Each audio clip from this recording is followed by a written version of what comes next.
Hi boat fans, this is Tim from Boatshed Brighton Yacht Brokers, and welcome to this virtual reality tour of this Princess 30 DS. So what does virtual reality mean? Well, we hope that it will give you an idea for what it's like to be on this boat without actually being here. So it means you can look around where you like, when you like. All you need to do is click and drag the screen, or touch and drag the screen up, down, left or right, and you can look around to your heart's content. Some people have reported some sensitivity to the movement of the camera, so when I'm going to move the camera, I will let you know that it's about to move, and if you want to, you can avert your eyes, and then I'll let you know when the camera's back down safely, and you can return to me and we can continue the tour together. But let's hope that doesn't happen. So here we are in this Princess 30, and as you can see, lovely great big cockpit. The camera's sitting on a little step up to the swim platform and the swim ladder at the stern there, which is very nice. And we've got the starboard cockpit seating and the port cockpit seating here with stowage below too. And again, in the port and starboard bulkheads here, we've got small cockpit lockers. Starboard forward there, we've got the gas locker there, and port forward here, we've got a small locker for anything you need. At the moment it's got the electrical cable in it, but I suppose the main star of this area here is the great big locker lid here, which lifts up in one on a gas strut. We've got the two engines down there, lots of really great access to the engines, especially from the front end, and there's plenty of room to climb down there and do what you need to do. Loads of empty space down there, which is great. And as you can see, we've got the French windows companionway here. Unfortunately, the port French window, the glass has met with the sorry end and broken, so that would need to be repaired if you wanted the good view out the back. And also we've got the quite a steep companionway up to the flying bridge, and there are other pictures and videos of what's up there, so I won't go into that now. But yeah, you've got good access up and down, so you can steer the boat from upstairs or you can steer the boat from downstairs, which is really rather nice. So in conclusion, we've got a really nice sized cockpit here, plenty of room for lots of people to sit around and enjoy themselves at sea. Okay, so let's pick up the camera and I'll take you through nice and gently through to the saloon, and I'll place you down in the starboard aft corner there, so I hope you're comfortable on the starboard sofa.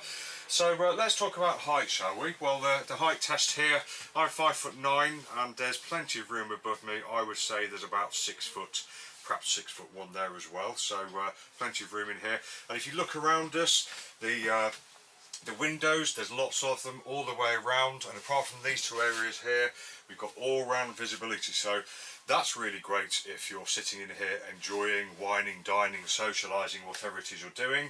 But it's also really great from the steering down at this steering position. It means that you've got really great visibility all the way around, including aft, so you can feel confident that you're able to keep a good look out at sea. So what else have we got down here? I should mention that all the windows have got these pull down blinds as well, so you've got privacy if you need it. The camera's sitting on the starboard sofa, or which could be the starboard berth.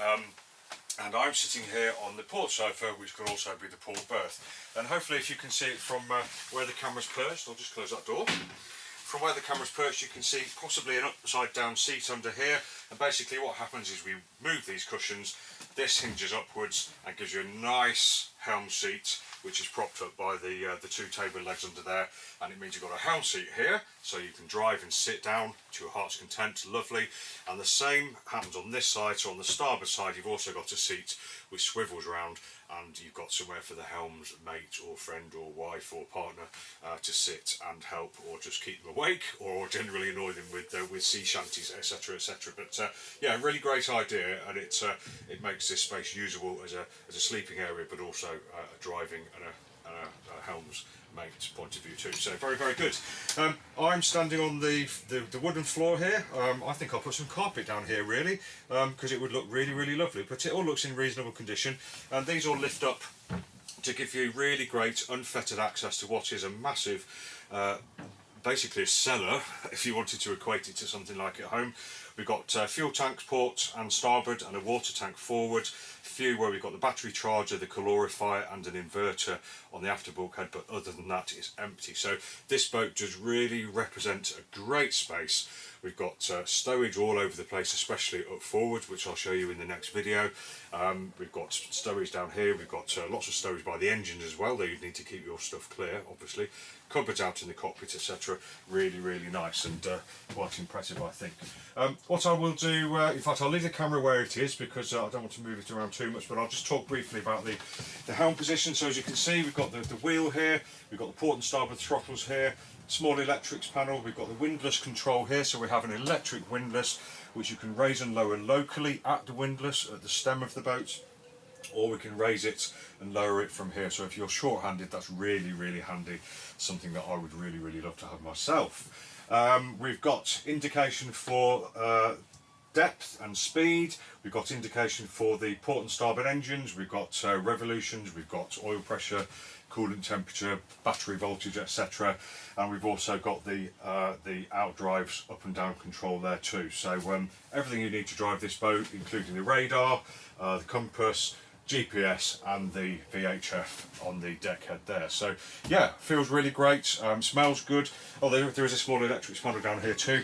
The upholstery all looks really, really lovely. It's light and bright and fresh in here, and would make, I believe, somebody a really, really nice weekend cruiser or longer, or if you were thinking about living on board, this may be one to consider because of the outright amount of space and stowage that she offers. So this has been Tim from Boatshed Brighton, showing you around the cockpit and the saloon of this Princess 30 DS. If you'd like any more information, just go to boatshedbrighton.com, where you'll find lots more pictures, videos and virtual reality. Thanks for joining us, and we hope to catch you up soon. Take care.